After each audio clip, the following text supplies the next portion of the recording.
Welcome to part 11 of Sound Doctrine, November the 17th, 2022.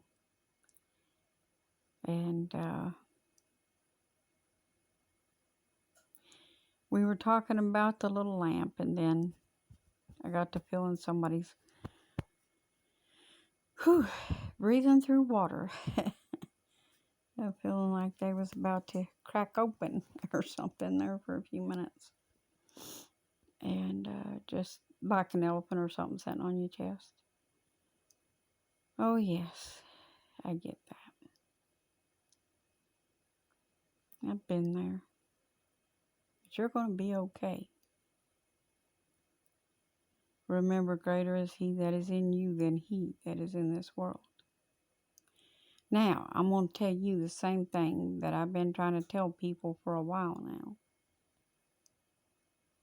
And that I will continue to share with others as time progresses.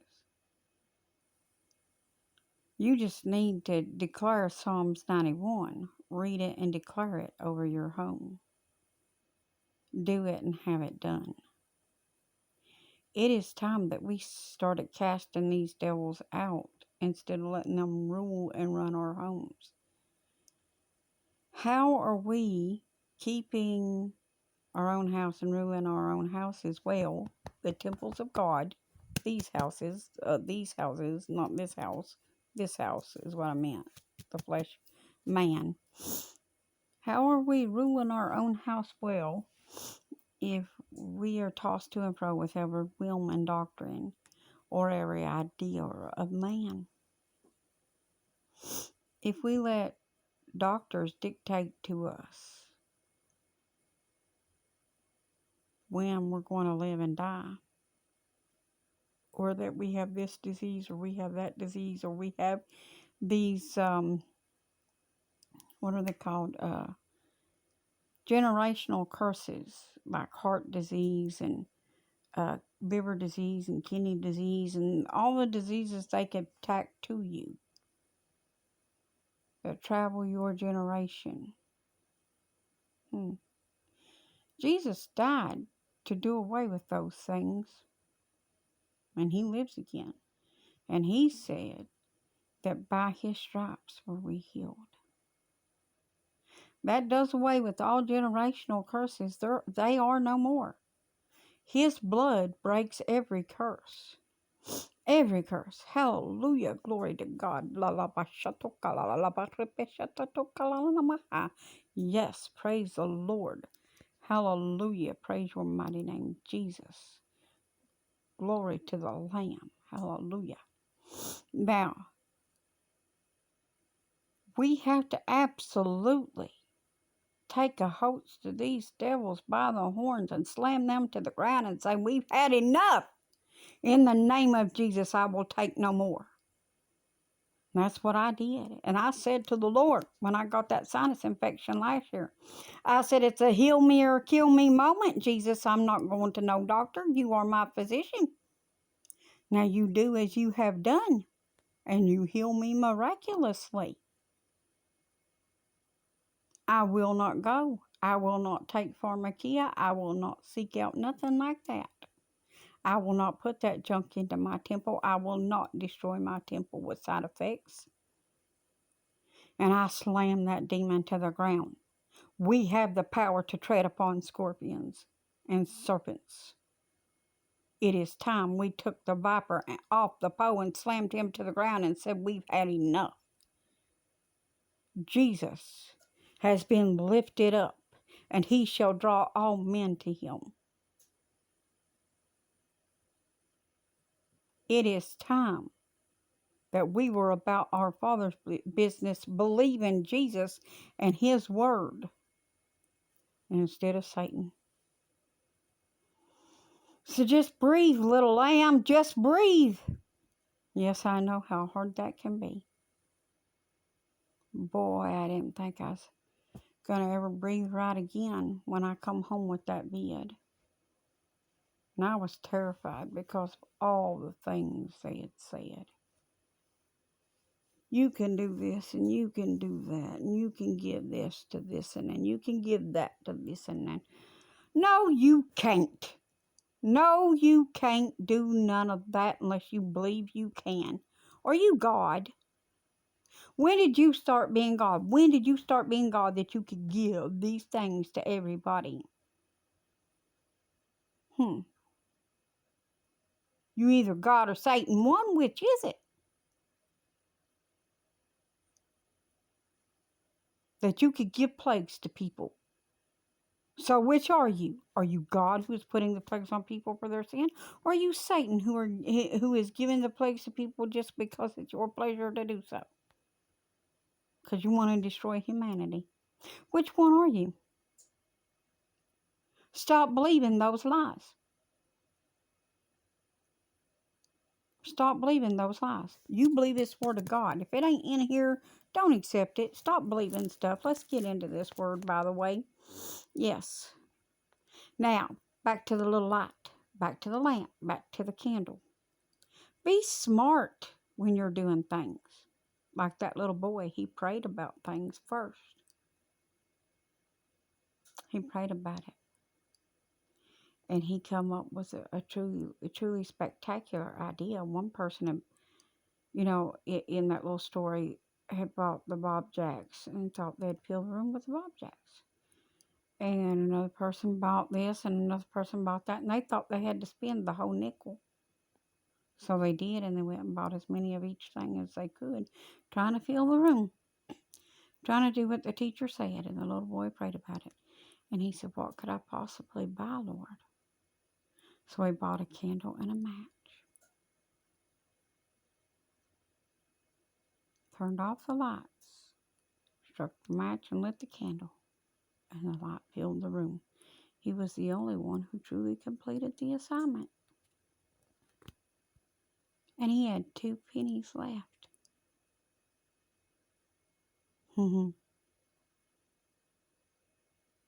Which the teacher gave him as a reward because he completed the assignment.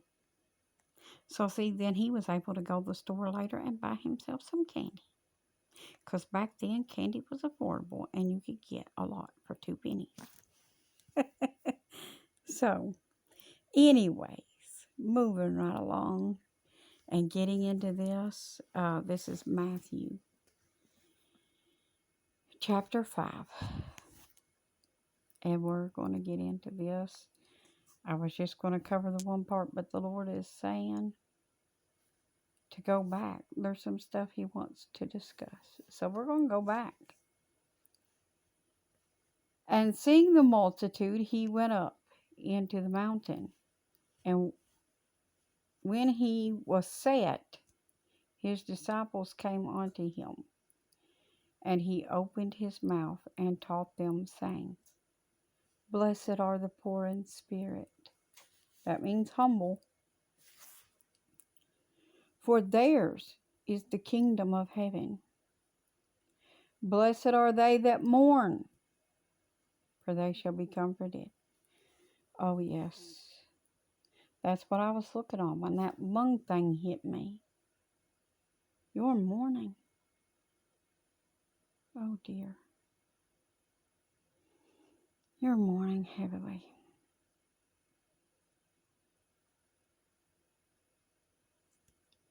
You're grieving yourself to death. Wondering a lot of things you don't need to be wondering anymore. Put it down. Give it here. It's not yours anymore. Give it. You hear me? The one with the lung issues? Give it over to the Lord. That's what He's saying.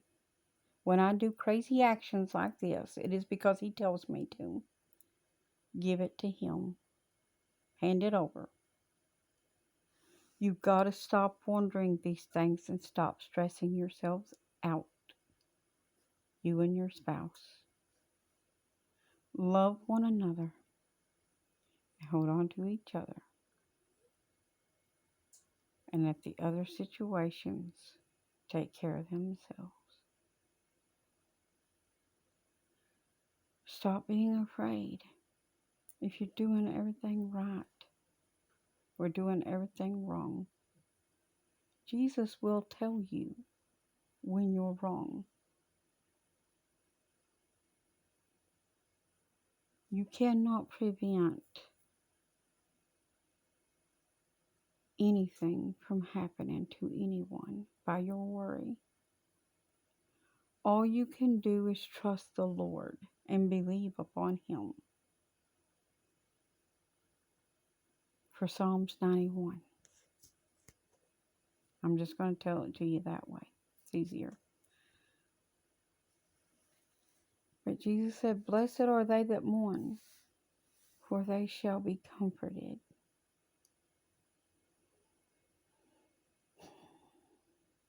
He wants to comfort you in your mourning.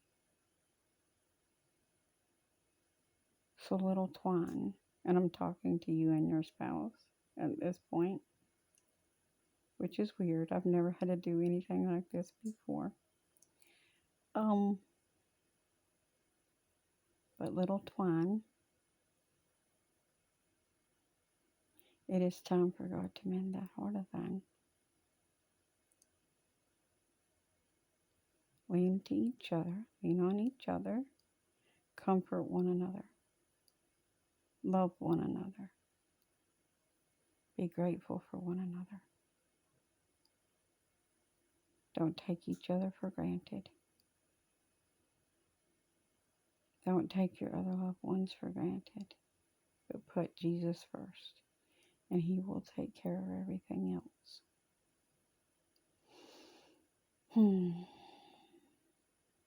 Yes, I know.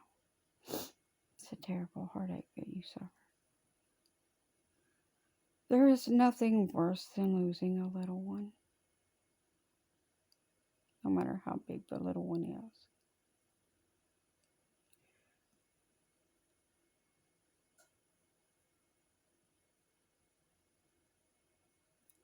From the moment you see their first heartbeat till the moment they take their last,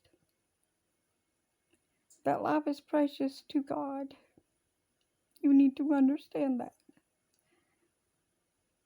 He holds that life more sacred than you ever could.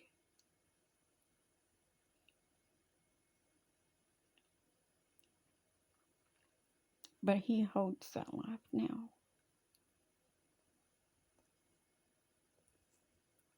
So rest assured, little lamb is safe. Anyways, let's move on. You take and you heal up, but you quit wondering about these things, about the little lamb. And you leave little lamb in the hands of the Lord. Because little lamb is safe in the bosom of Father Abraham. And you focus on healing and helping others to heal that are going through similar things. God has a purpose for all things.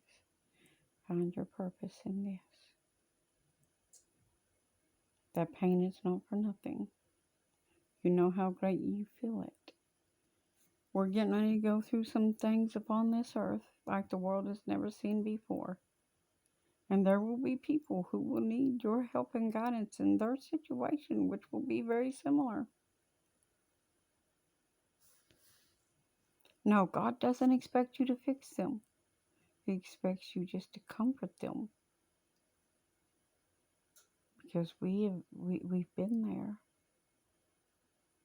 And once you've been there,